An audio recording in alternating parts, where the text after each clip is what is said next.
श्रीमते रामानुजाय नमः। श्रीमद्वरवरमुनिये नमः। पूजन्तं राम रामेति मधुरं मधुराक्षरम् आरुह्य कविता शाखां वन्दे वाल्मीकि कोकिलम्। वाल्मीकिर्मुनिसिंहस्य कवितावनचारिणः शृण्वन् रामकथानादं को न याति परां गतिम्। यः पिबन् सततं रामचरितामृतसागरम् अतृप्तस्थं मुनिं वन्दे प्राचेतसमकल्मषम्। गोष्पदीकृतवाराशिंहशकीकृतराक्षसम् रामायण महामाला रत्नं वन्दे अनिलात्मजम्। अंजनानन्दनं वीरं जानकी शोकनाशनं कपीशम् अक्षहन्तारं वन्दे लङ्काभयङ्करम्। मनोजवं मारुततुल्यवेगं जितेन्द्रियं बुद्धिमतां वरिष्ठं वातात्मजं वानरयूथमुख्यं श्रीरामदूतं शिरसा नमामि। उल्लङ्घ्य सिन्धोः सलिलं सलीलं यशोकवह्निं जनकात्मजायाः आदाय तेनैव ददाह लङ्काम्। नमामि तं प्राञ्जलिराञ्जनेयम् आञ्जनेयमतिपाटलाननं काञ्चनाद्रिकमनीय विग्रहं पारिजाततरुमूलवासिनं भावयामि पवमाननन्दनं। यत्र यत्र रघुनाथकीर्तनं तत्र तत्र कृतमस्तकाञ्जलिं बाष्पवारि परिपूर्णलोचनं मारुतिं नमत राक्षसान्तकम्। वेदवेद्ये परे पुंसि जाते दशरथात्मजे वेदः प्राचेतसादासीत् साक्षात् रामायणात्मना तदुपगत समास सन्धियोगं सममधुरो वाक्यबद्धं रघुवरचरितं मुनिप्रणीतं दशशिरसश्च वदं निशामयध्वं। श्रीराघवं दशरथात्मजमप्रमेयं सीतापतिं रघुकुलान्वयरत्नदीपम् आजानुबाहुमरविन्ददलायताक्षं रामं निशाचर विनाशकरं नमामि। वैदेही सहितं सुरद्रुमतले हैमे महामण्डपे मध्ये पुष्पकमासने मणिमये वीरासने सुस्थितम् अग्रे वाचेति प्रभञ्जनसुते तत्त्वं मुनिभ्यः परम् व्याख्यान्तं भरतादिभिः परिवृतं रामं भजे श्यामळम्। पितामहस्यापि पितामहाय प्राचेतसादेशफलप्रदाय श्रीभाष्यकारोत्तमदेशिकाय श्रीशैलपूर्णाय नमो नमस्तात्। ஸ்ரீயப்பதியான சர்வேஸ்வரனுடைய அவதாரங்களுக்குள்ளே பூர்ணாவதாரங்கள் ஸ்ரீ ராமாவதாரமும் ஸ்ரீ கிருஷ்ணாவதாரமும். ஸ்ரீ ராமாவதாரத்தினுடைய வைபவத்தை வால்மீகி பகவான் 24,000 ஸ்லோகங்களாலே ஸ்ரீராமாயண கிரந்தமாக அனுகிரகித்தருளி இருக்கிறார். இது பிரம்மாவனுடைய பிரசாதத்தாலே அவர் பெற்றிருக்கக்கூடிய விலக்கண தர்மவீரிய ஞானத்தாலே அனுகிரகிக்கப்பட்டிருக்கக்கூடிய கிரந்தமாக அமைந்திருக்கிறது. இதனுடைய மூலமாய் அமைந்திருக்கக்கூடியது பிரம்மலோகத்திலே 100 கோடி கிரந்தங்களாக 100 கோடி ஸ்லோகங்களாக அமைந்திருக்கின்றன. சதகோடி பிரவிஸ்தரம் என்று காட்டப்பட்டிருக்கிறது. அதுல கிரமமாக ஒரு சரித்திரமாக அதுல நம்முடைய ஆச்சாரியர்கள் எப்படிப்பட்ட அர்த்த விசேஷங்களை அனுபவித்துக் கொண்டிருக்கிறார்களோ அதையெல்லாமே முக்கியமாக கதாபாகத்தில் அவ்வளவு முக்கியத்துவம் இல்லாமல் அதுல இருக்கக்கூடிய தத்துவ பாகத்திலே முக்கியமாக நாம் அனுபவித்துக் கொண்டு வருகிறோம். கீழே நாம் அனுபவித்த விஷயம் ஸ்ரீ சுவாமியினுடைய திருநட்சத்திரத்தன்று ஆச்சாரிய சுவாமியினுடைய திருநட்சத்திரத்தன்றைய தினம் ஒரு தலைப்புக்காக சீதா கல்யாணம்னு சொல்லி அந்த சீதா விவாக கட்டத்தில் இருக்கக்கூடிய ஸ்லோகத்தை மாத்திரம் ஒருவாறாக அவகாசானுகுணமாக விவரிக்கப்பட்டது. ஆனால் பூர்வ சரித்திரத்தோட சம்பந்தப்படுத்தி சொல்ல வேண்டும் என்றால் இதுக்கு முன்னால தெரிவித்திருக்கக்கூடிய அர்த்த விசேஷம் ஊனஷோடச வருஷோமே ராமோ ராஜீவலோச்சனா நயுத்த யோகியதாமஸ்ய பஷ்யாமி. எங்க ராமபிரானுக்கு 16 வயசு கூட நிரம்பவில்லையே அப்படின்னு காட்டியிருக்கக்கூடிய விஷயம். அதுல ராமபிரானுக்கு திருக்கல்யாண சமயத்துல என்ன வயசு அப்படின்றது நிர்ணயம் பண்ணி காட்டி கொடுத்திருக்கிறார் 12 திருநட்சத்திரம் என்று. அப்படி 12 திருநட்சத்திரத்திலே ராமபிரானுக்கு திருக்கல்யாணம். அப்ப சீதா பிராட்டிக்கு என்னன்னா கிட்டத்தட்ட 10 திருநட்சத்திரமாக இருக்கலாம் என்று ஊகிக்கப்படும்படியான விஷயம். அதற்கு பிறகு வசிஷ்டாச்சாரியர் தாம் தெரிவிக்கிறார் தசரதனிடத்துல, தசரதா உன்னுடைய பிள்ளை நீ அனுப்ப மாட்டேன்னு சொல்ற, இவனோட கூட அனுப்பினாயே ஆனால் இவனுக்கு இல்லாத நன்மைகள் எல்லாம் கிடைக்கும். அப்ப வசிஷ்டர் எப்படிப்பட்டவர்னா பின்னால வரக்கூடியதை முன்னமேயே தெரிந்து கொண்டிருக்கக்கூடியவர். ராமபிரானுக்கு இல்லாத நன்மை என்ன, பெறாத நன்மை என்ன என்னால் பிராட்டியோடு இருக்கக்கூடிய சேர்த்தி. வஸ்துதா பெருமானுக்கு இயல்பான பெருமை இருந்தாலும் பிராட்டியோடு இருக்கக்கூடிய சேர்த்தியினாலே அந்த பெருமை கூடுகிறது. இதத்தான் வேதாந்தம் ஸ்ரத்தையா தேவஹா தேவத்துவம் அஷ்ணுதே, ஸ்ரத்தா என்று சொல்லப்படுபவளாய் அமைந்திருக்கக்கூடிய அந்த பிராட்டியினுடைய சம்பந்தத்தாலே தேவனாயிருக்கக்கூடிய பெருமான் தேவத்துவத்தை அடைகிறான், தேவனாயிருக்கும் தன்மை அடைகிறான்னு காட்டப்பட்டது. இதைத்தான் மாரீச்சனுடைய வாக்காக வால்மீகி பகவானே தாம் காட்டி கொடுத்திருக்கிறார். ராவணன் சொன்னான் மாரீச்சனிடத்துல, மாரீச்சனே நீ என்ன பண்றாய், ராமபிரானுடைய பத்தினியான சீதா பிராட்டியை அபகரிக்கிறதுக்கு என்ன வழி உண்டோ அதை பார்க்க வேண்டும். அப்ப ராமபிரானோட யுத்தம் பண்ணணுமா, ராமபிரானிடத்துல சண்டை போடணுமா? ராமபிரானுடைய சக்தியை நான் அப்பவே பார்த்தேன். எப்போன்னா விஸ்வாமித்திர யாக சம்ரட்சணத்தின் போதே பார்த்தேன். விஸ்வாமித்திர யாக சம்ரட்சணத்தின் போதே நான் இதை பார்த்திருக்கிறேன். அபரிமிதமான சக்தியா இருந்தது. இப்ப அவனுக்கு ஒரு பெரிய பலம் கூட சேர்ந்து போச்சு. சீதா பிராட்டி என்ற பலம் அப்பிரமேயம் இ தத்தேஜா எஸ்யசா ஜனகாத்மஜா, அவனுடைய தேஜஸானது அளவிட முடியாததாக ஆகிவிட்டது. அப்ப பிராட்டியினுடைய சம்பந்தத்தால பெருமானுக்கு ஏத்தம் வருகிறது. அதைத்தான் வசிஷ்டர் முன்கூட்டியே சொல்றார், இந்த ராமபிரானுக்கு இதுவரை இல்லாத நன்மைகள் எல்லாம் இனி கிடைக்கப் போகிறது என்று சொல்லும்படியான வார்த்தையாக அமைந்திருக்கிறது. அப்படி இருக்கக்கூடிய திருவாக்காக வசிஷ்டர் சொன்னதும் உடனே எடுத்து அனுப்பிச்சுட்டாராம். அதைத்தான் வால்மீகி பகவான் தெரிவித்திருக்கிறார். முதல்ல கோபிச்சுட்டார். மித்யா பிரதிஜா காகுஸ்த சுகீபவ சபாந்தவா, இதெல்லாம் கடந்த உபன்யாசங்கள்ல விண்ணப்பம் பண்ணி இருக்கிறேன். அதற்கு பிறகு வசிஷ்டாச்சாரியர் சொன்னபடியாலே ததவு குசிகபுத்திராயா, குசிகபுத்திரனுக்கு தூக்கி கொடுத்து விட்டார். குசிகர் அவருடைய புத்திரர் கௌசிகர், கௌசிகர்னா விஸ்வாமித்திரர், விஸ்வாமித்திரருக்கு ராமனை எடுத்து கொடுத்துட்டார். எவ்வளவு பெரிய வைபவம் பாருங்க.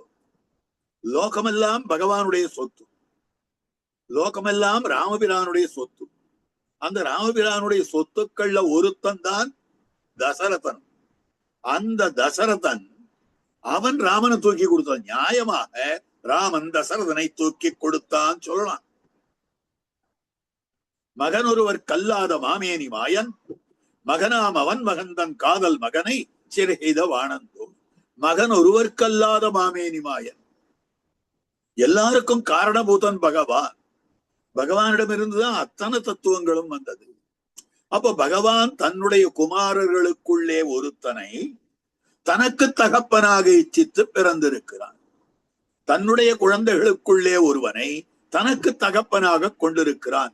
பிதா புத்திரேன யோனிமான் யோனி யோனோ.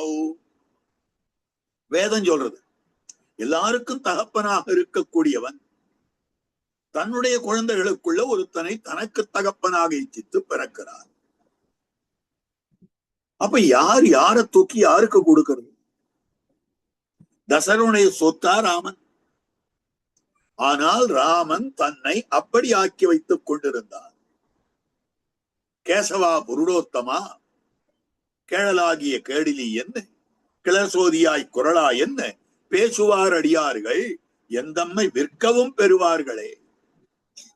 பெரியாழ்வாருடைய பாசுரம்.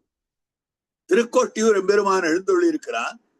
அப்படிப்பட்ட எம்பெருமானுடைய திருநாமத்தை யார் சொல்லும்படியான அடியவர்கள் இருக்கிறார்களோ அவர்கள் என்ன கொண்டு போய் வித்துட்டு வந்துடலாம்.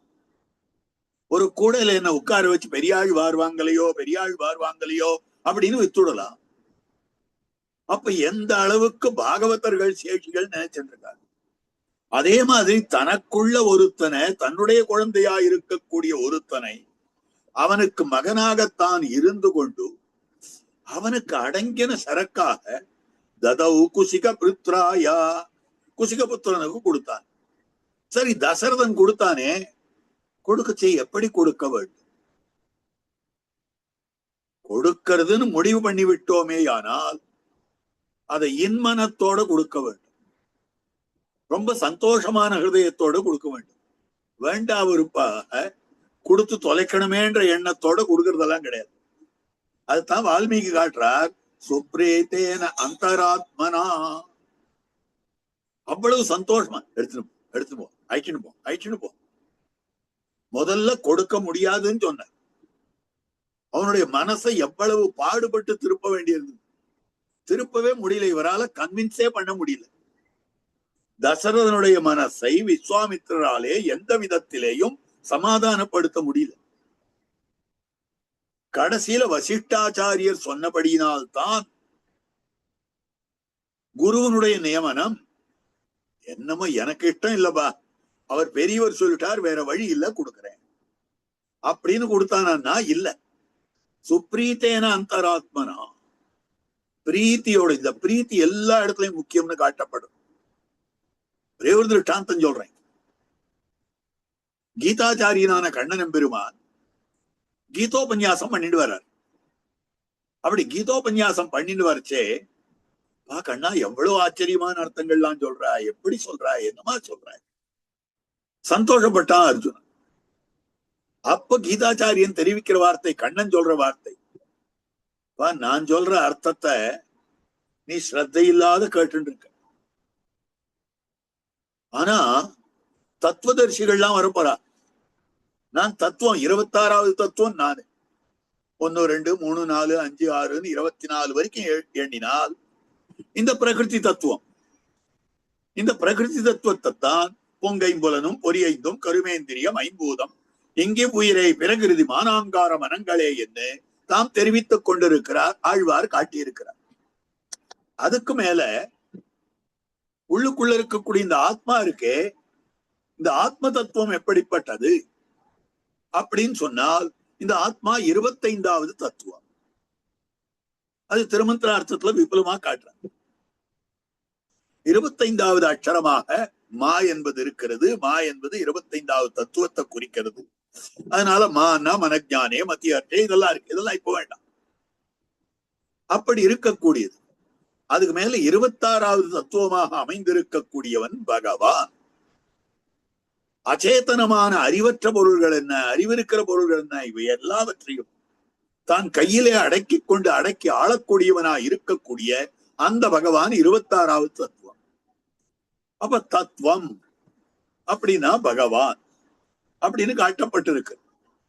இப்ப இந்த தத்துவமான பகவான் இருக்கானே, அவனை யார் உள்ளபடி அறிந்து கொண்டிருக்கிறார்களோ, யார் உள்ளபடி பார்த்தவர்களாய் இருக்கிறார்களோ அவர்கள் தத்துவதர்சிகள்.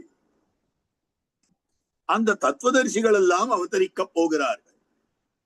கண்ணன் சொல்றான், நான் தத்துவம் சொல்ற வார்த்தையை நீ கேட்கறியோ இல்லையோ, தத்துவதர்சிகள் சொல்ற வார்த்தை ஜாகிரதையா கேட்கணும். அப்படி ஜாகிரதையா கேட்கணும்ன்ற போது தத்வித்தி பிரணிபாதேன பரிப்ரஷ்னேன சேவையா உபதேக்ஷ்யந்தி தே ஞானம் ஞானினஸ்தத்வதர்சினா. தத்வித்தி பிரணிபாதேன, பதனம் கால்ல விழருது, நிபதனம் நன்னா கால்ல விழருது, பிரணிபதனம் மிக நன்றாக கால்ல விழருது. அந்த ஞானிகள் தத்துவதர்சிகள் வரப்போறாளே, அவ கால்ல விழு, அவ திருவடிகளை வணங்கிக்கள். கால்ல விழுன்னா சரி சேவிக்கிறது. நன்னா விழருது அப்படின்னா கொஞ்சம் அங்க இங்க செராய்ப்பு வரும்படியாக விழணும். மிக நன்னா விழறதுன்னா கை கால் பிராக்சர் ஆற மாதிரி விழணும் அப்படின்னு அர்த்தமா இல்ல. திருவடிகளை வணங்கு. திருவடிகளை வணங்குகிற போது நன்னா வணங்குறதுன்னா என்ன அர்த்தம்? அகங்கார மமகாரத்தை துறந்து வணங்கு. ஐயோ, இவாளும் தானே நம்ம போல மனுஷாள், இவாளுக்கு தானே பசிக்கிறது, இவாளுக்கு தானே தூக்கம் வருது, இவா கால்ல சரி என்னமோ விழ வேண்டியிருக்கு, சாஸ்திரம் சொல்லி இருக்கு, அதனால விழறேன் இல்ல, மிக நன்றாக விழு அப்படின்னா சந்தோஷமா பிரீத்தியாக அவர்கள் திருவடிகளை வணங்கு. அப்போ ஆச்சாரியர்களை வணங்குகிற போது எப்படி வணங்க வேண்டும்? ஞானிகளை பாகவதர்களை வணங்குகிற போது அவர்கள் பெரியவர்கள் வணங்குகிறேன் இல்ல, சாஸ்திரம் சொல்லி இருக்க வணங்குகிறேன் இல்ல, அதுக்கு மேல எனக்கே ஆசை வணங்குகிறேன். அதுதான் சுப்ரீதேன அந்தராத்மனா. அப்ப கொடுக்கச்சே என்னமோ சாஸ்திரம் சொல்லி இருக்க கொடுத்துருக்கேன். தானம் பண்ணச்சே ஆசையா தானம் பண்ணணும். என்னைக்கும் ஒருத்தருக்கு ஒன்றை கொடுக்கிற போது யாருக்கு கொடுத்தாலும் சரி, அது பிச்சார்த்தியா வரவாளுக்கு கொடுத்தாலும், ஒருத்தரை கௌரவப்படுத்தி கொடுக்க வேண்டி இருந்தாலும், ஆச்சாரியனுக்கு சமர்ப்பிக்கும்படியான வஸ்து எதுவாக இருந்தாலும் அதை சந்தோஷமாக சமர்ப்பிக்க வேண்டும். அவன் கொடுக்க வேண்டியிருக்கு, இது வேற அக்கௌண்ட்ல டெபிட் பண்ணிடுவான், இது வேற ஏதாவது பட்ஜெட்ல குறையிறது, இப்படி எல்லாம் நினைச்சிட்டு யாருக்கும் கொடுக்க கூடாது. கொடுக்கச்சே இவாளுக்கு கொடுக்கிற பாக்கியத்தை பெற்றோமே, அப்புறம் ஆச்சாரியனுக்கு கொடுக்கப்படும்படியான வஸ்து எல்லாம் ஸ்ரீவச்சனம் போடணும் தனியா இருக்கு, அது தனியா வரக்கூடிய விஷயம். அப்ப சுப்ரீதேன அந்தராத்மனா அப்படின்னு சொல்லியிருக்கு. அப்ப செய்யற செய்கைகள் எல்லாம் எப்படி செய்ய வேண்டும்? ஆண்டாள் நாச்சியார் திருப்பாவையில காட்டியிருக்க ரொம்ப அழகான பாசுரம். வையத்து வாழ்வீர்கள் நாமும் நம் பாவைக்கு செய்யும் கிருசைகள் கேளீரோ, செய்யும் ஆரம்பத்துல வருது. பார்க்கடலுள் பையத்து இன்ன பரமனடி பாடி நெய்யுண்ணோம் பாலுண்ணோம் நாட்காலே நீராடி மையிட்டெழுதோம் மலரிட்டு நாம் முடியோம் செய்யாதன செய்யோம் தீக்குறள சென்னோதோம் ஐயமும் பிச்சையும் ஆந்தனையும் கை காட்டி உய்யுமாறெண்ணி. கடைசி வார்த்தை உகந்து. அப்ப இந்த உகந்து எங்க கொண்டு வரணும் தெரியுமா? முதல் வரிக்கு எடுத்துன்னு போயிடுங்க. வையத்து வாழ்வீர்கள், லோகத்துல வாழக்கூடியவர்களே, நாமும் நம் பாவைக்கு உகந்து செய்யும் கிருசைகள் கேளீரோ.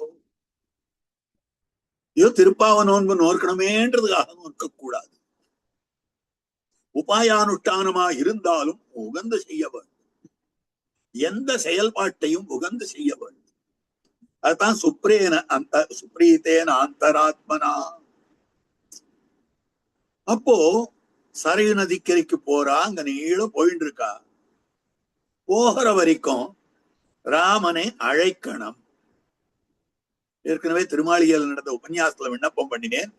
ஆனால் அங்க வந்திருந்தவா வரைக்கும் தான் இது தெரிஞ்சிருக்கும், மற்றவாளுக்கு தெரியாதுன்றதுனால இப்ப நம்ம ஆன்லைன்ல இது சொல்லிக் கொண்டிருக்கிறபடியாலே எல்லாரும் அறிய வேண்டும் என்பதற்காக விண்ணப்பம் பண்றேன். இப்போ விஸ்வாமித்திரர் தான் எழுந்தொழுகிறார். அவருக்கு முன்னால 2 குழந்தைகளும் போற. இவர் கொஞ்சம் வயசானவர், ஆனால் 2 குழந்தைகளும் நல்ல யுவாக்கள், சிறு பிள்ளை, 12 வயசு குழந்தைகள். வேக வேகமா நடந்து போறாங்க. அதனால பின்னால போற விஸ்வாமித்திரருக்கு இந்த குழந்தைகளை அழைக்க வேண்டும்னு ஆசை. இந்த குழந்தைகளை அழைத்து இந்த குழந்தைகளுக்கு மந்திரோபன்யாசம் பண்ண வேண்டும். பலா அதிபலா என்னும்படியான மந்திரத்தை உபதேசிக்க வேண்டும்னு ஆசை. அப்ப இந்த குழந்தைகளை கூப்பிடணுமே. இந்த குழந்தைகளை என்ன சொல்லி கூப்பிடுறது அப்படின்னா ஒண்ணுமே நமக்கு கஷ்டமே கிடையாது, சுலபமா சொல்லுவேன். ஏன் அவங்கதான் பேர் இருக்க, ராமான்னு கூப்பிடுறது, லக்ஷ்மணான்னு கூப்பிடுறது. ஓ ராமலக்ஷ்மணா அப்படின்னா நின்றுட போறா. நின்னதும் இவர் கிட்டக்க போய் வாங்க உட்காரு சொல்லி உபதேசம் பண்ணிடலாம். ஆனால் அத்யர்த்த யோஜனம் கத்வா சரவ்யா தட்சிணே தட்டே, சரை நதியினுடைய தெற்கு கரையிலே அத்யர்த்த யோஜனம் கத்வா, 1 யோஜன தூரம் பார்க்க. அதுக்கப்புறம் ராமேதி மதுராம் வாணி விஸ்வாமித்ரோபிய பாஷதா, ராமான்ற மதுரமான வார்த்தையை விஸ்வாமித்திரர் பேசினார். அது வரைக்கும் வாய திறக்கல, ஒண்ணுமே பேசல. ஏன் பேசலன்னா இந்த ராமனை அழைக்க வேண்டுமே, என்ன சொல்லி அழைப்பது? என்ன சொல்லி அழைக்கிறதுன்னா ராமானு கூப்பிட வேண்டியதுதானே. அவருக்கு அதுக்கு இஷ்டம் இல்லை. ஏன் இஷ்டம் இல்லைன்னா, என்ன பிரம்ம ரிஷி ஆகணும்னு நான் தபஸ் பண்ணா என்ன பாடுபடுத்தி வச்சாரு இந்த வசிஷ்டர். நீ ராஜ ரிஷி ஆகலாமே ஒழிய பிரம்ம ரிஷி ஆக முடியாது. எவ்வளவு கட்டோரமான தபஸை எல்லாம் பண்ணி அந்த மாதிரி அமைந்திருக்கக்கூடியது. வசிஷ்டர் எதை உண்டுன்னு சொல்றாரோ அதை நான் இல்லைன்னு சொல்லுவேன். வசிஷ்டர் எதை இல்லைன்னு சொல்றாரோ அதான் உண்டு. எனக்கும் வசிஷ்டருக்கும் அவ்வளவு பொருத்தம். 5ஆம் இடம் அத்தனை பொருத்தமா இருக்கு. அப்படி இருக்கக்கூடிய வசிஷ்டர் வச்ச பேர் தான் ராமன். குழந்தைகளுக்கு நாமகரணம் பண்ணினவர் குலகுருவாய் இருக்கக்கூடிய வசிஷ்டாச்சாரியர். கண்ணனுக்கு நாமகரணம் பண்ணினவர் யது வம்சத்தினுடைய குலகுருவாய் அமைந்திருக்கக்கூடிய கர்காச்சாரியர். ஏற்கனவே தெரிவிச்சிருக்கேன் நினைக்கிறேன். யது வம்சத்துக்கு குலகுரு, யது குலத்திலே கண்ணன் பெருமான் அவதரித்தான். அவனுக்கு நாமகரணம் பண்றதுக்காக மதுரையிலிருந்து ஆய்ப்பாடிக்கு நந்தகோபர் இருக்கிற இடத்துக்கு போனார் கர்கர். கர்கஹா, கர்க சம்ஹிதா, கர்க பாகவதம்னே ஒண்ணு இருக்கு. அந்த கர்காச்சாரியர் அதே மாதிரி வசிஷ்டாச்சாரியர் நாமகரணம் பண்றார். குழந்தைகளுடைய சன்னிவேசத்தை பார்த்து நாமகரணம் பண்ணினார்கள். ஏற்கனவே நாமகரண பிரகரணத்துல, அவதார பிரகரணத்துல இதுதான் சொல்லியிருக்கு. அப்படி நாமகரணம் பண்ணி இருக்கும்படியான நிலை, வசிஷ்டர் வச்ச பேரை, என் எதிரியான வசிஷ்டர் வச்ச பேரை நான் என்னமா கூப்பிடுவேன்? இல்ல, இவனுக்காக பொருத்தமாக அதை விட பெட்டர் நேம் நான் ஒன்னு சூஸ் பண்ண போறேன். அதை விட நல்லதான ஒரு பெயர், அதை விட சிறப்பான ஒரு பெயர், அதை விட அழகான ஒரு பெயர் நான் இப்ப வந்து பார்க்க போகிறேன், யோசனை பண்றேன்னு அத்தியர்த்த யோஜனம் கத்வா அவ்வளவு நாள் யோசனை பண்ணிட்டே வந்துட்டு இருக்க. என்ன கூப்பிடலாம், என்ன பேரு வைக்கலாம், எப்படி அழைக்கலாம் அப்படின்னு யோசனை பண்றார். பார்த்தா அந்த திருமேனிக்கு தகுந்ததான, அந்த திருக்கல்யாண குணங்களுக்கு தகுந்ததான, அந்த சௌரிய வீரிய பராக்கிரமாதிகளுக்கு தகுந்ததான திருநாமம் ராமன்ற திருநாமத்துக்கு சமானமாக ஒண்ணுமே கிடையாதுன்னு தோணி. அந்த ராமநாமத்துக்கு சமானமாக இன்னொரு நாமத்தை சப்ஸ்டியூட்டே சொல்ல முடியாது. அதே மாதிரியாக அந்த திருமேனிக்கு பொருத்தமாக இன்னொரு திருநாமத்தை சொல்ல முடியாது. ரமயதி ராமஹா ராமயிதி அபிராமேணா, எல்லாரையும் சந்தோஷப்படுத்துறவன். ராமன்ற சப்தத்துக்கே இனியவன் அர்த்தம். ஆண்டாள் நாச்சியார் சினத்தினால் தென்னிலங்கை கோமானை செற்ற மனத்துக்கினியானை பாடவும் நீ வாய்திறவன்.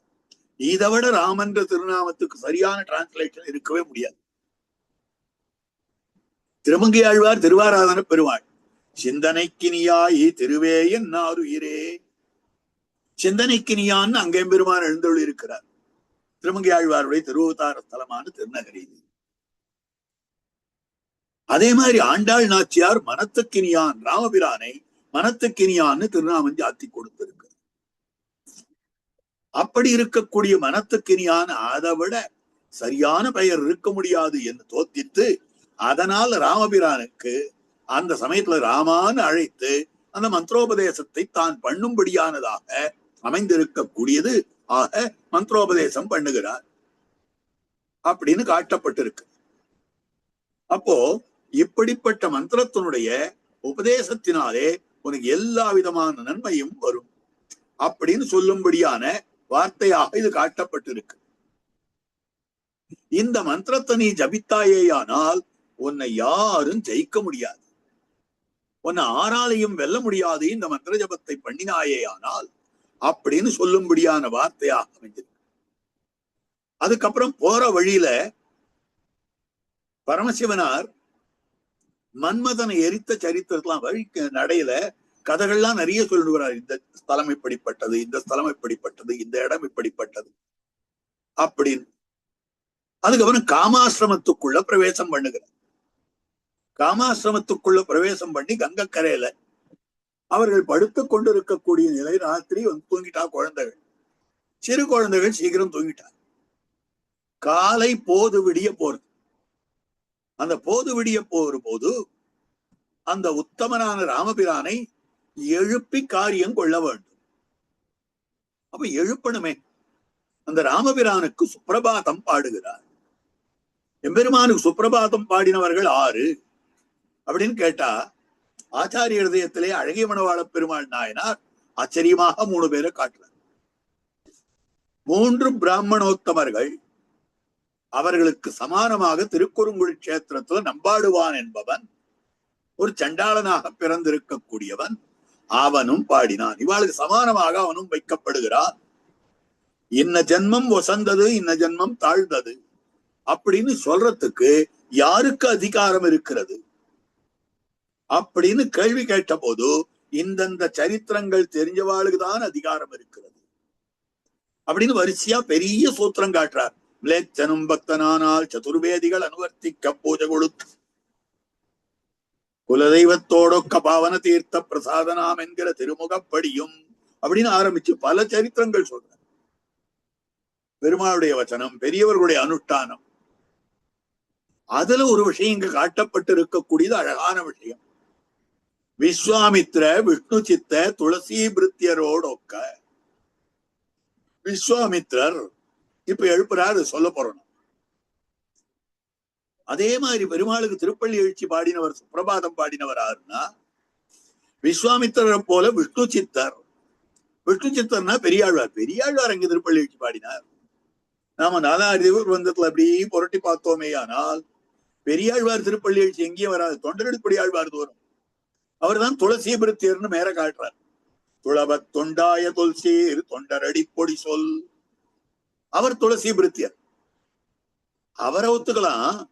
பெரியாழ்வார் எங்க பாடி இருக்கார் அப்படின்னா, கண்ணன் முதல் நாள் ராத்திரி சாப்பிடவே இல்லை. யசோதையினுடைய பாவனை, பாலே சாப்பிடல, பாலே குடிக்கல கண்ணன். மறுநாள் போது விடுத்துடுத்து சூரியன் மேல போயிட்டு இருக்கு. குழந்தை தூங்கிட்டே இருக்கு, சின்ன குழந்தை. அப்ப அந்த குழந்தைய யசோதை எழுப்பி பால் கொடுக்கணும். கண்ணா பால் சாப்பிட எழுதுருன்னு சொல்றாளாம். அரவணையாய் ஆயரேரே அம்மா முன்ன துயிலழாயே. அரவணையாய் ஆயரேரே, நீ பால் புஜிக்க எழுந்திருப்பாயாக, துயிலழாயே. விஷ்ணு சித்தர் அவர் த்விஜகுல திலகம் தம் விஷ்ணு சித்தம் நமாமி பிராமணோத்தமம். அதே மாதிரி துளசி பிருத்தியர் விப்ர நாராயணன் பேரு. விப்ரனா பிராமணன் அர்த்தம். விப்ரநாராயணன் அவருக்கு பெயர். விஸ்வாமித்தர் ராஜரிஷியாயிருந்து, ராஜாவாயிருந்து ராஜரிஷியாக மாறி வசிஷ்டர் வாயால பிரம்ம ரிஷி என்கிற பட்டத்தை பெற்றவர். அதனால பிராமணர்.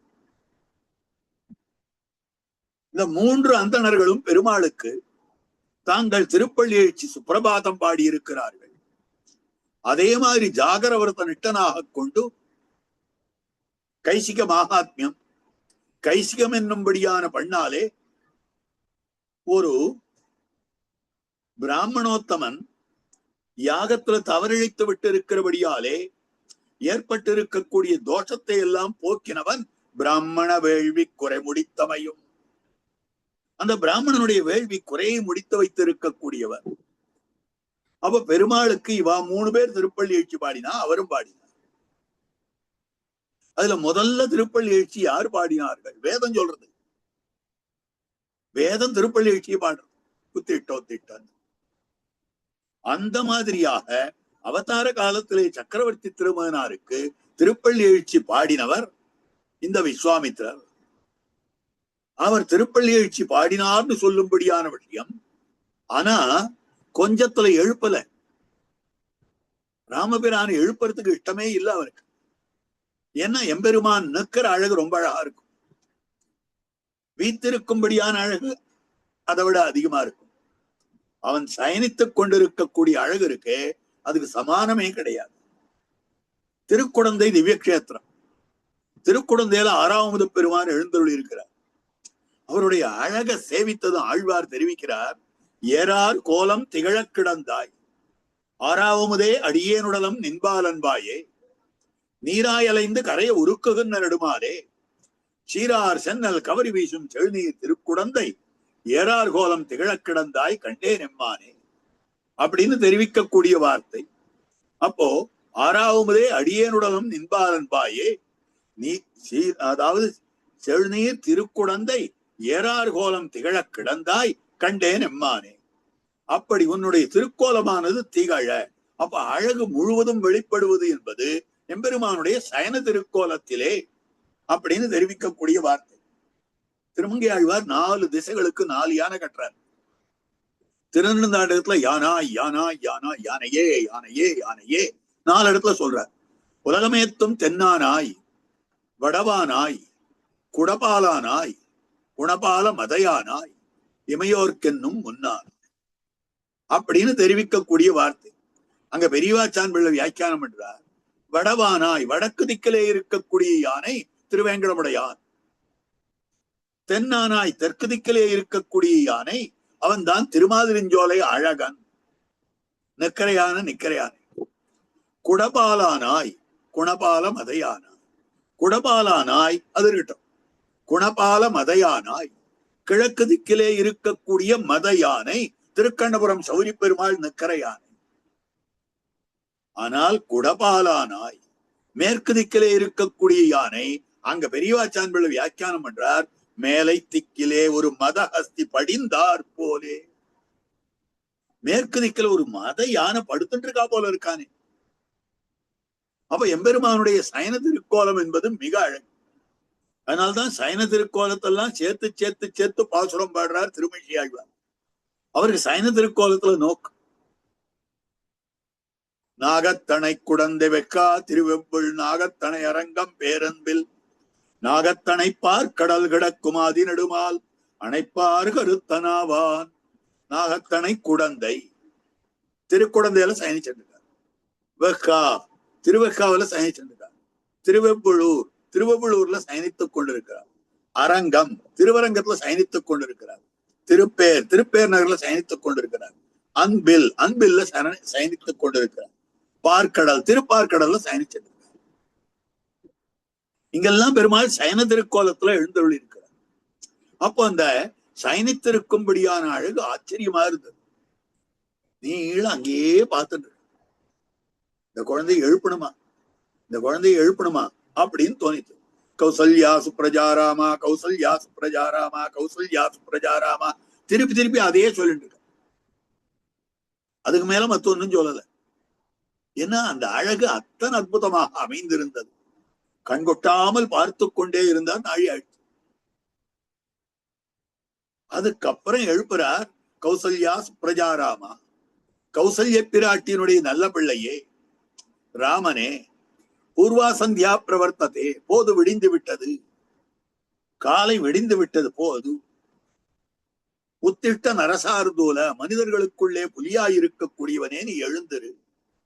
கர்த்தவியம் தெய்வமான்னிகம். தெய்வத்து குறித்தாய் அமைந்திருக்கக்கூடிய கர்த்தவியங்களை எல்லாம் செய்ய வேண்டாமா?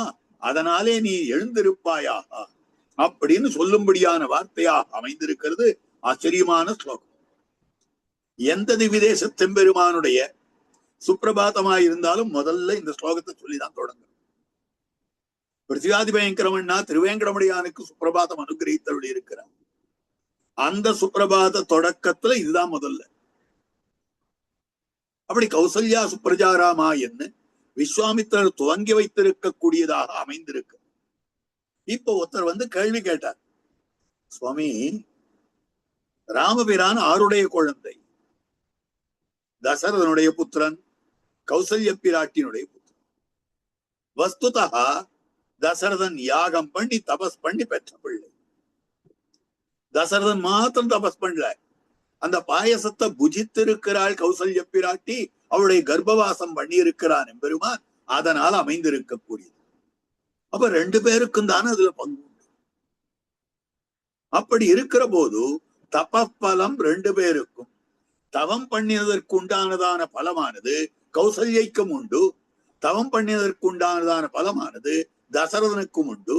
அப்படி இருக்கிற போது தசரத சுப்ரஜாராம கௌசல்யா சுப்ரஜாராம ரெண்டுத்தையும் சேர்த்துன்னு சொல்லணும். அதை விட்டுட்டு கௌசல்யா சுப்ரஜாராமான்னு ஏன் சொன்னார்? இதுக்கு ஒரு காரணம் சொல்லணும் இல்லையோ? இது எதை வச்சுட்டு இதை சொல்லியிருக்கார் அப்படின்னு கேட்டா தர்மசாஸ்திரம் காட்டும்படியான விஷயம். மாதா புத்திரஸ்ய பூயாம்சி கர்மாணி ஆரபத்தே. தாயானவள் தன்னுடைய பிள்ளை விஷயமாக அதிகமாக செயல்களை செய்கிறாள். என்ன பூர்ணமா கர்ப்பத்துல தரித்துக் கொள்ளுகிறார். கர்ப்பத்துல தரிக்கிறது மாத்திரம் இல்லை, அந்த குழந்தையினுடைய வயிற்றிலே இருக்கக்கூடிய குழந்தையினுடைய நன்மைக்காக ஒரு கழிச்சு படுத்துக்க முடியல, கவுந்து படுத்துக்க முடியல, தன்னிட்டதுக்கு படுத்துன்னு போக முடியல. ஏதோ ஒரே பொசிஷன்ல படுத்துக்க வேண்டியது. அதை தவிர அந்த குழந்தையை கர்ப்பம் தரிக்கிற போது தன்னுடைய பல சௌகரியங்களை துறக்கிறார். சிலதெல்லாம் புஜிக்கணும்னு தோன்றினாலும் புஜிக்க முடியாது. பலவிதமான சிரமங்களை அனுபவிக்கிறார். அந்த குழந்தை உள்ளுக்குள்ள வளர வளர இவளால் நடக்கவே முடியல. ஆனா குழந்தை உள்ளுக்குள்ள உதைக்க வேற உதைக்கும். இத்தனை காரியத்தை அவ பொறுத்து கொள்ளுகிறாள். அதுக்கு மேல இந்த குழந்தைக்கு இந்த குழந்தையினுடைய முகத்தையே பார்க்கல, ஆனா அதனுடைய நன்மைக்காக எத்தனை காரியங்களை இவ பண்ற. அதனால்தான் மாதா புத்திரஸ்ய பூயாம்சி கர்மாணி ஆரம்பத்தே. கர்மாணி பூயா, அதிகமான கர்மங்களை, அதிகமான செயல்பாடுகளை தாயார் தான் செய்யும்படியான விஷயம் அப்படின்னு சொல்லி இருக்கிறது. இது ஒரு காரணம். இரண்டாவது, இது தர்மஜர்கள் சொன்ன விஷயம். தர்மஜர்கள் சொன்னதுக்கு மேல வேதமே தாயாரை தான் புகழ்ந்து சொல்லி இருக்கிறது. மாத்ரு தேவோ பவ, பித்ரு தேவோ பவ, ஆச்சாரிய தேவோ பவ, அதிதி தேவோ பவ. இது தைத்திரிய உபநிஷத்து. ஒரு ஆச்சாரியன் இடத்துல பிரம்மஜான உபன்யாசத்துக்கு ஒருத்தன் போனான், இல்ல வேதாத்தியனத்தை கற்றுக்கொண்டான், வேதாத்தியனங்கள்லாம் பண்ணினான். அதற்கு பிறகு பூர்ணமாக வேதாத்தியனம் எல்லாம் ஆயிடுச்சு. நான் போயிட்டு வரேன் சுவாமி அப்படின்னு ஆச்சாரியன் இடத்துல அவன் சொல்லிட்டு விடைபெற்றுக் கொள்கிறான். அப்ப அந்த ஆச்சாரியன் அவனுக்கு சில உபதேசங்கள் பண்றார். கான்வகேஷனல் அட்ரஸ்ன்னு சொல்றோமா அந்த மாதிரி. அப்ப சொல்லச்சே மாத்ரு தேவோ பவா, தாயாரை தெய்வமாக கொள்ளு. முதல்ல சொல்ற வார்த்தை ஆச்சாரியன், தாயாரை தெய்வமாக கொள்ளு. அதுக்கப்புறம் தான் பித்ரு தேவோ பவா, ஆச்சாரி தேவோ பவா, தேவோ பவா. அப்போ ஸ்ருதி தாயார பிரதானமாக சொல்லி இருக்கக்கூடியது. இது ஒரு காரணம். அடுத்தது, ராமனுக்கும் பிடிக்கும். ஆக தாயார் அதிகமாக உபகாரம் பண்ணுகிறாள். அதனால தாயாருடைய சம்பந்தத்தை இட்டு கௌசல்யா சுப்ரஜா ராமான்னு சொன்னார். ரெண்டாவது, வேதம் சொல்றது மாத்ரு தேவோ பவான்னு, அதை வச்சு கௌசல்யா சுப்ரஜா ராமான்னு சொன்னார். மூணாவதாக, ராமனுக்கே தாயாருக்கு சுশ্রூஷ பண்றதுன்னா பிடிக்கும். அதனாலதான் தன்னுடைய தாய்க்கு சமானமாய் இருக்கிற கைகேயினுடைய நன்மைக்காக, கைகேயினுடைய பிரியத்துக்காக, கைகேயினுடைய சந்தோஷத்துக்காக ராமபிரான் தான் என்ன பண்ணா, காட்டுக்கெழுந்தொழினான்.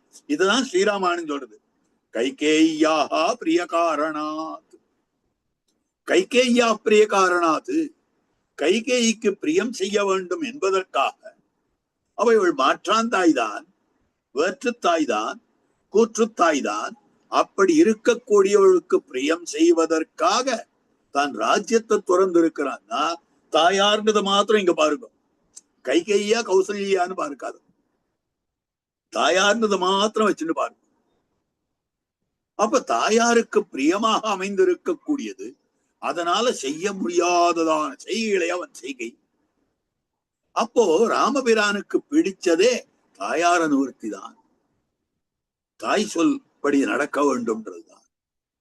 அதற்கனுகுணமாக பார்க்கிற பொழுது இந்த இடத்துல தெரிவிக்கக்கூடிய விஷயம் கௌசல்யா சுப்ரஜா ராமான்னு காட்டினார். இப்போ 60,000 வருஷம் குழந்தை இல்லை தசரதன். அதுக்கப்புறம் தான் இந்த யாகத்தை பண்ணி பாயசத்தின் மூலமாக ராமபிரானை பெற்றிருக்கிறான். அவன் நான் எப்படி என் குழந்தையை அனுப்புவேன்?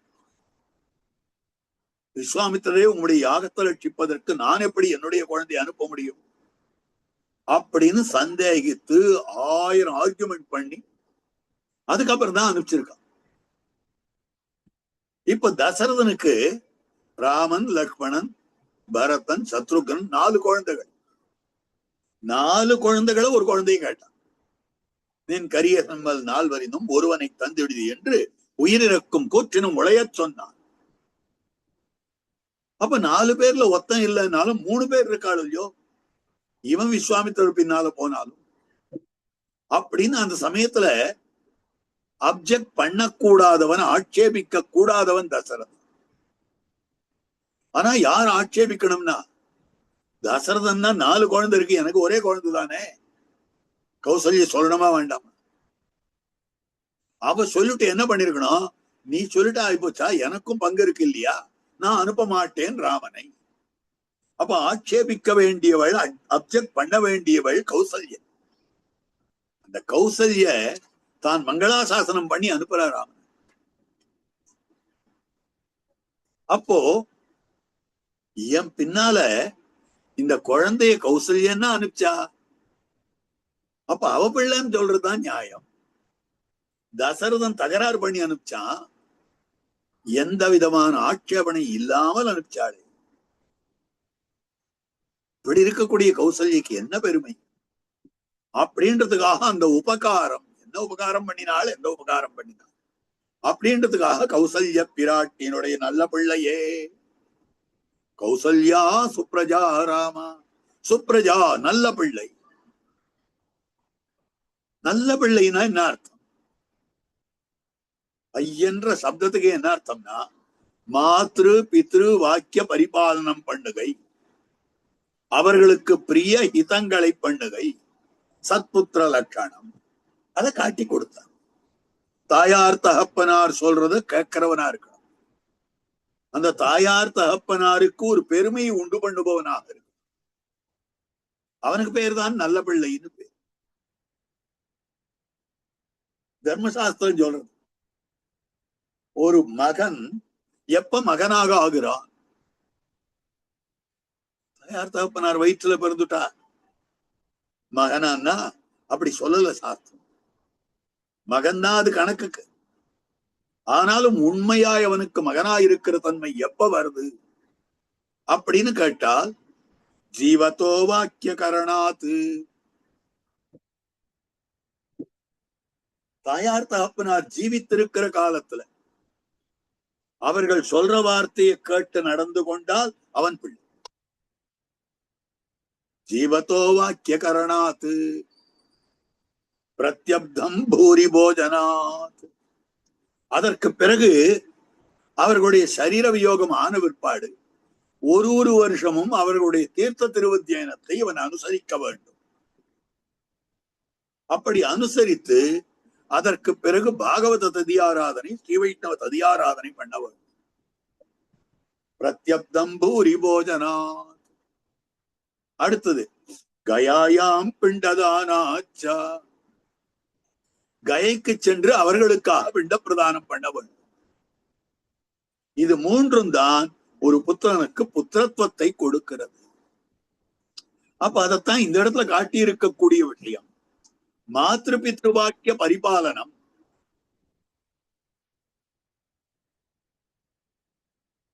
அந்த மாத்ரு பித்ருவாக்கிய பரிபாலனம் பண்ண வேண்டும் அப்படின்னு சொல்லும்படியான விஷயம். சத்புத்திர லட்சணம் பிரிய ஹிதங்களை பண்ணுவது, தாயாருக்கு பிரியமானது எது, தகப்பனாருக்கு பிரியமானது எது, அவர்களுக்கு நன்மையை தரக்கூடியது எது, இந்த காரியங்களை எல்லாம் பண்ண வேண்டும். அது உலகத்தவர்களுக்கெல்லாம் தெரியும்படியாகத்தான் பண்ணினான். இது எங்க காட்டுறான்னா, ஒரு அழகான வசனத்தை ராமாயணத்துல இருந்து எடுத்து உதாரிக்கிறார் வியாக்கியாதான்.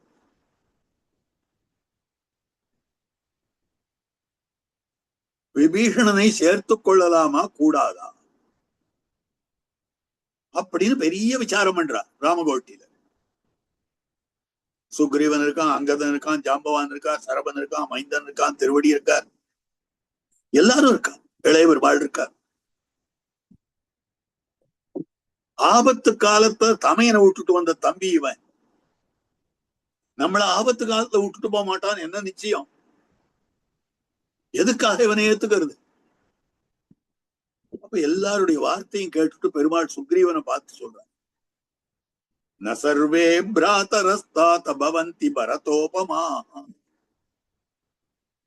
லோகத்துல எத்தனையோ தம்பிகள் இருக்கா, பரதாழ்வான போல ஒரு தம்பி இருப்பானா? பரதனை போல ஒரு தம்பி இருக்க மாட்டான். தம்பினா பரதன் தான். அப்படின்னா என்ன அர்த்தம்? நீயும் வாலிக்கு தம்பியா இருந்து நீயும் அவனை அடிச்சவன் தானே. இந்த விபீஷணன் தமையனை விட்டுட்டு வந்துட்டான்னு அவன் பேர்ல தோஷம் சொல்றிய, நீ உன் தமையங்கிட்ட அவ்வளவு சௌஜன்யமா இருந்தியா? அவனை அடிக்கிறதுக்கு தானே என்ன அனுப்பிச்ச? அவனை அடிக்கிறதுக்கு தானே என்ன துணை கொண்டாய்? ந சர்வே பிராதரஸ்தாத பவந்தி பரதோபமா. அடுத்தது மத்விதாவா பிது புத்ரா. ரெண்டு அர்த்தம் காட்டுறாருங்க. என்ன போல ஒரு பிள்ளை இருக்க முடியாது, மகன் இருக்க முடியாது. அப்போ ராமனை போல ஒரு மகன் இருக்க முடியாதுன்னா என்ன அர்த்தம்?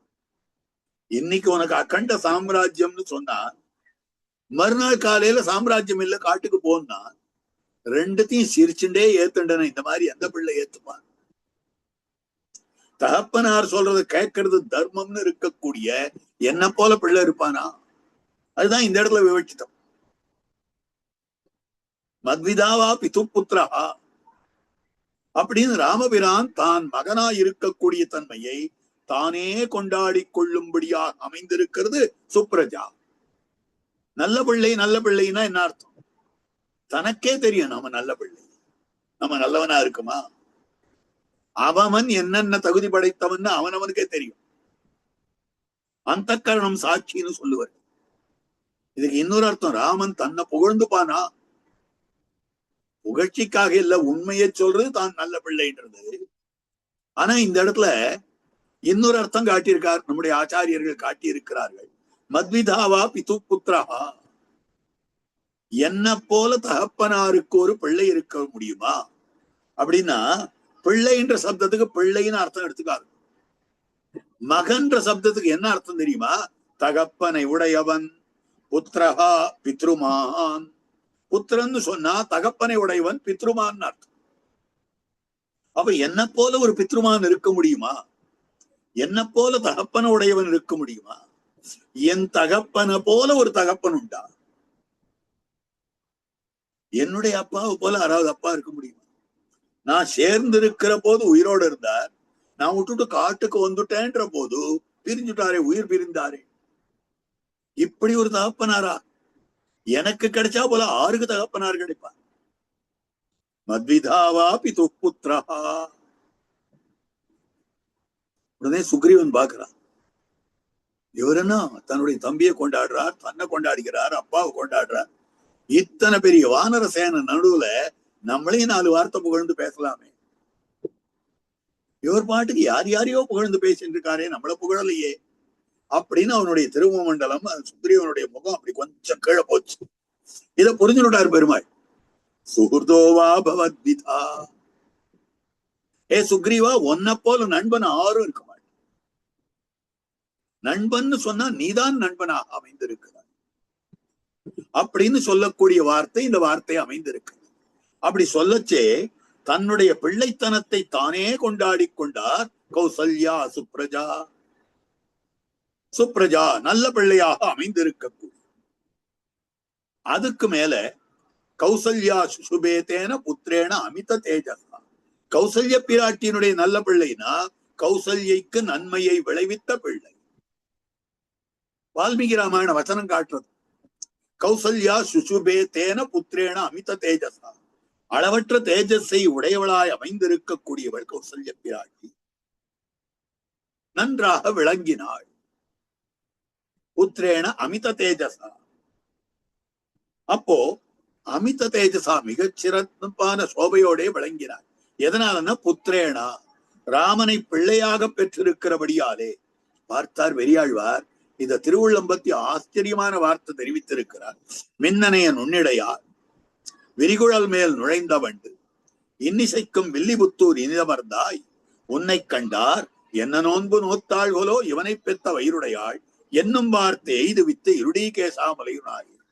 தெரிவிக்கிற வார்த்தை கண்ணனம் பெருமான பார்த்து யசோத பிராட்டி சொல்றாள், மின்னனையன் உன்னிடையார் விரிகுழல் மேல் நுழைந்த வண்டு இன்னிசைக்கும் வில்லிபுத்தூர். ஸ்ரீவில்லிபுத்தூரிலே எழுந்தருள் இருக்கக்கூடிய எம்பெருமான் கண்ணன். இனிதமர்ந்தாய் உன்னை கண்டார். ஒன்னு பாக்குறவா என்ன சொல்லுவா தெரியுமா? என்ன நோன்பு நோத்தாள்களோ இவனை பெற்ற வயிறுடையாள்.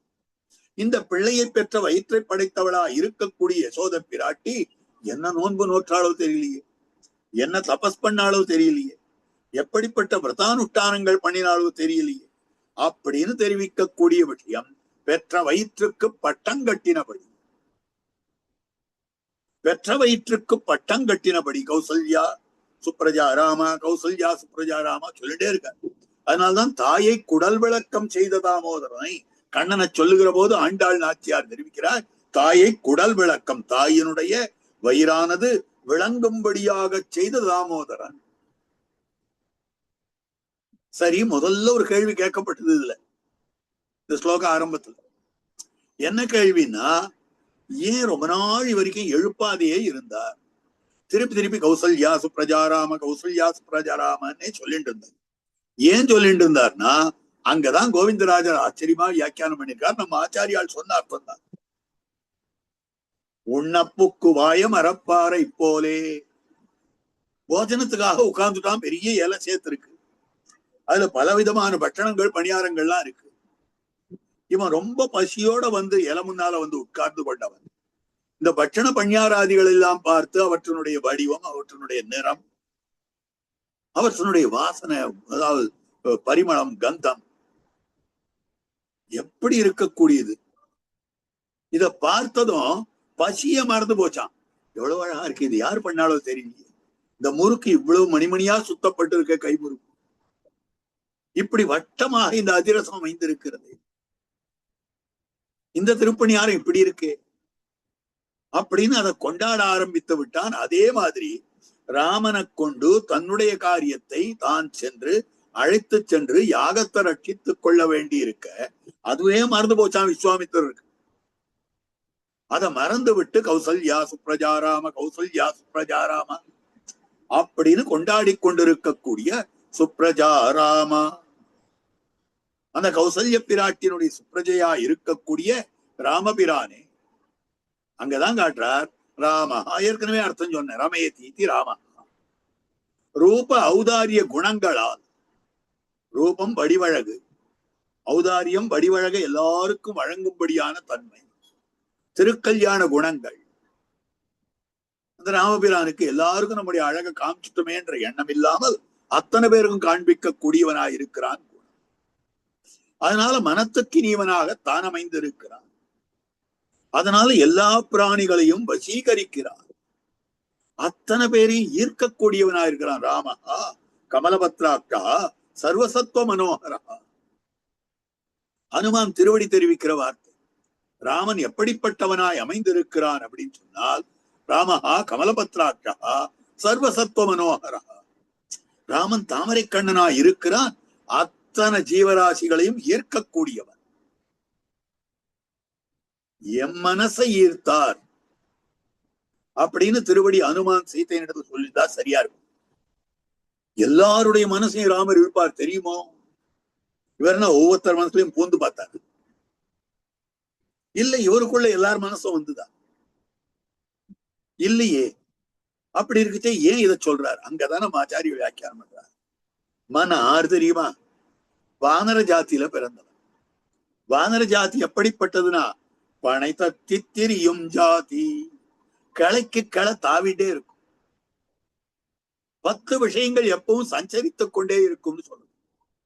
மனோமர்கட்டோ மேகா மானினி மதனோ மருத்து மா மதோ மகரோ மீனஹா மகாராஹா தச சஞ்சராஹா.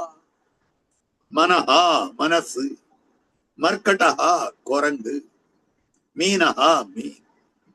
இப்படி மாவுல ஆரம்பிக்கக்கூடிய 10 விஷயங்கள். மனோ மர்கட்டோ மீனஹா, மானினி மதனோ கர்வம் பிடிச்சவன், மதனஹா மன்மதன், மருத் காற்று, மா ஐஸ்வர்யம், மகரஹா முதலை, மா மதோ மகரோ மீனஹா, மீனாக அமைந்திருக்கக்கூடியது, மகாராஹா தச சஞ்சராக, இதெல்லாம் சஞ்சரித்துக் கொண்டே இருக்கக்கூடியது. அதுல முதல்ல எது தெரியுமா? மனஹா மனசு. ரெண்டாவது எது தெரியுமா? மர்க்கட்டம் குரங்கு. அப்ப மனசும் இங்க அங்க ஆடின்னு இருக்கும், குரங்கும் இங்க அங்க ஆடின்னு இருக்கும், இங்க அங்க தாவின்னு இருக்கும். அப்ப குரங்கனுடைய மனசு எத்தனை சஞ்சலமா இருக்கும். அதிசஞ்சலமாக இருக்கக்கூடிய வானரமாக நான் பிறந்திருக்கிறேன். என்னுடைய மனசையே ராமனுடைய வடிவழகு ஈர்த்து விட்டு இருக்கிறது. ராமஹா கமல பத்ராட்சா சர்வசத்வ மனோகரா. அப்படி இருக்கிற போது கமலபத்ராட்சனாய் அமைந்திருக்கக்கூடிய ராமபிரான் எல்லாருடைய மனசையும் ஈர்க்கக்கூடியவனாக இருக்கிறார். அப்படின்னு சர்வ பிராணிகளையும் வசீகரிக்கும்படியான வடிவழகு உடையவன் ராமன்ற சப்தத்தால சொல்லும்படியானவன். அடுத்து ராமான்ற சப்தத்துக்கு 1000 திருநாமங்களுக்கு என்ன அர்த்தமோ அந்த அர்த்தம். தேவோ நாம சஹஸ்ரவான், தேவகா ராமபிரான் நாம சஹஸ்ரவான் 1000 திருநாமங்களை உடையவன். மகாபாரதத்துல வரக்கூடியவன். சஹஸ்ரநாமம் முழுக்க பகவானுடைய திருநாமங்களாக வேதவியாசாச்சாரியர் காட்டுறார். பார்வதி தேவியார் துவாதசி பாரணம் பண்ணணும். ஒரு நாள் அல்ப துவாதசி. ஒவ்வொரு நாளும் என்ன பண்ணுவள்னா பெருமாளுடைய விஷ்ணு சஹஸ்ரநாமத்தை சொல்லிட்டு தான் அவள் போஜனமே பண்ணுவள். ஒரு நாள் அல்ப துவாதசி வந்தது. அல்ப துவாதசினா ஏதோ கொஞ்ச நாள் தான் இருந்திருக்கு, ஒரு நாள் கூட இல்லை. விடியற்கால வேலை சாதாரண துவாதசி அனுஷ்டானம் எப்பொழுதுன்னா பூர்ணமா ஒரு நாள் ஏகாதசி இருக்கும், அதுக்கும் அடுத்த நாள் துவாதசி, ஏகாதசி அன்னைக்கு மறுநாள் அப்படின்னு நாம நினைச்சுட்டு இருக்கோம். இல்ல, நம்ம சம்பிரதாயத்துல எப்படி கணக்கெடுக்கிறார்கள் என்னால் துவாதசிக்கு முதல் நாள் ஏகாதசி. இது ரெண்டும் ஒண்ணுதானே, வித்தியாசம் இல்லையேன்னு தோத்துறது. அப்படி இல்லை, இது ரெண்டும் வெவ்வேறு. ஏனென்னால் இப்ப ஏகாதசி ஒரு நாள் காலை 6 மணிக்கு ஆரம்பிச்சதுன்னு வச்சுக்கோங்க, மறுநாள் காலை 6:15 வரைக்கும் இருக்கு. சில சமயங்கள்ல 61 நாழி, 60 நாழி, 50 நொடி இந்த மாதிரி எல்லாம் வருது உண்டு. அப்ப மறுநாள் காலத்தால ஏகாதசி விடிய காலையில இருக்கு. அதுக்கப்புறம் துவாதசி ஆரம்பிக்கிறது. இந்த துவாதசி ஆரம்பித்து அதுக்கு அடுத்த நாள் திரையோதசி அன்னைக்கு காலங்கார்த்தால 6:15 வரைக்கும் இருக்குன்னு வச்சுக்கோங்க. அப்போ சூரியோதய சமயத்துல துவாதசி இருந்தால் அன்னைக்குதான் துவாதசி திதி. அப்ப அதுக்கு முதல் நாள் அடியோட ஏகாதசியே இல்லை, கார்த்தால 6:15 போயிட்டு ஏகாதசி முழுக்க முழுக்க துவாதசி தான் இருந்திருக்கு. ஆனாலும் முதல் நாள் தான் ஏகாதசி விரதானுஷ்டானம். துவாதசி என்றது மறுநாள் தான் அமைந்திருக்கக்கூடியது. அது அல்ப துவாதசின்னு பேர். இந்த அல்ப துவாதசி ஒரு 5 நிமிஷம் தான் இருந்தது. அதுக்குள்ள சகஸ்ரநாமத்தை சொல்லிட்டு நான் பாராயணம் பண்ணணும், அது முடியாதே, நான் என்ன பண்றது அப்படின்னு பார்வதி தேவியானவள் பரமசிவனார் இடத்துல காட்டு. கேனோபாயேன லகுனா விஷ்ணோர் நாம சகஸ்ரகம் பட்டியதைய பண்டிதைர் நித்தியம் ஸ்ரோதும் இச்சாமி அஹம் பிரபு. எந்த உபாயத்தினாலே 1000 திருநாமங்களை சொன்னதற்கு சமாதமாக சுலபமான உபாயம் எதுன்னு கேட்டார். அப்ப பரமசிவனார் உபன்யசித்த விஷயம்தான் ஸ்ரீராம ராம ராமேதி ரமே ராமே மனோரமே சஹஸ்ரநாம தத்துல்யம் ராம நாமவரானனே. ராமான்னு சொல்றதுதான் 1000 திருநாமங்களுக்கு சமானமாக அமைந்திருக்கக்கூடியது. 1000 திருநாமத்துக்கு சதுர்சமாய் சதுர்வித புருஷர்களுக்கும் ஜப்யமாய் 4 விதமான புருஷர்களாக அமைந்திருக்கக்கூடியவர்கள் தேவ மனுஷிய திரிய தாவராதிகள்னு வச்சுக்கலாம். சதுர்விதமான சேத்தனர்கள். சதுர்வித புருஷார்த்தத்தை யார் விரும்புகிறார்களோ அவ அத்தனை பேர் ராமநாமம் சொல்லும். ஜபிக்கத்தக்கதாய் அமைந்திருக்கக்கூடியது 4 வகைப்பட்ட மனிதர்களுக்கு ஜபிக்கத்தக்கதாக அமைந்திருக்கக்கூடிய அந்த திருநாமத்தை சொல்றார் கௌசல்யா சுப்ரஜா ராம. அப்ப கௌசல்யனுடைய நல்ல பிள்ளையான ராமன் என்ன, இன்னொத்தினுடைய பிள்ளையான ரேணுகையினுடைய பிள்ளையான ராமன் இல்லை. அப்ப கௌசல்யா சுப்ரஜா ராமான்னு சொன்னபடியாலே யார வித்தியாசப்படுத்தி காட்டுறது? ராமான்னு சொன்னா போறாதோ, இங்க இருக்கிறது அந்த ஒரு ராமன் தானே, அவன் ராமான்னு கூப்பிட்டா போறாதோ. ஏன் கௌசல்யா சுப்ரஜா ராமான்னு சொல்லணும்னா இவர் ராமான்னு அழைச்சு எங்கேந்தாவது பரசுராமர் ஓடி விட்டா என்ன பண்றது? அதனால பரசுராமர் முதலானவர்களை வியாவர்த்திக்கிறது, வேறுபடுத்தி காட்டக்கூடியதாக அமைந்திருக்கிறது. கௌசல்யா சுப்ரஜா ராம நரசார்தூலா, மனிதர்களுக்குள்ளே புலியாய் இருக்கக்கூடியவனே, ஆண் புலியாய் இருக்கக்கூடியவனே. அப்ப என்னுடைய யாகத்தை காக்க வல்ல சாமர்த்தியம் உனக்குத்தான் இருக்கிறது ராமான்னு அழைக்கிறார் கௌசல்யா பிரஜாராம. இதுக்கு மேல என்ன விஷயம் சொல்றார், அந்த விஷயத்துல எப்படியெல்லாம் வியாக்கியானம் இருக்கு இத்தியாதியான விஷயங்களை எல்லாம் அடுத்த வாரம் கோஷ்டியிலே விண்ணப்பம் பண்ணுகிறேன். கோஷ்டியார் எல்லோரும் எழுந்துள்ளவனுமாய் பிரார்த்திக்கிறேன். மங்களம் கோசலேந்திராய மகனீய குணாப்தயே சக்கரவர்த்தி தனோஜாய சார்வபௌமாய மங்களம். அதுக்காக ஏதாவது சந்தேகம்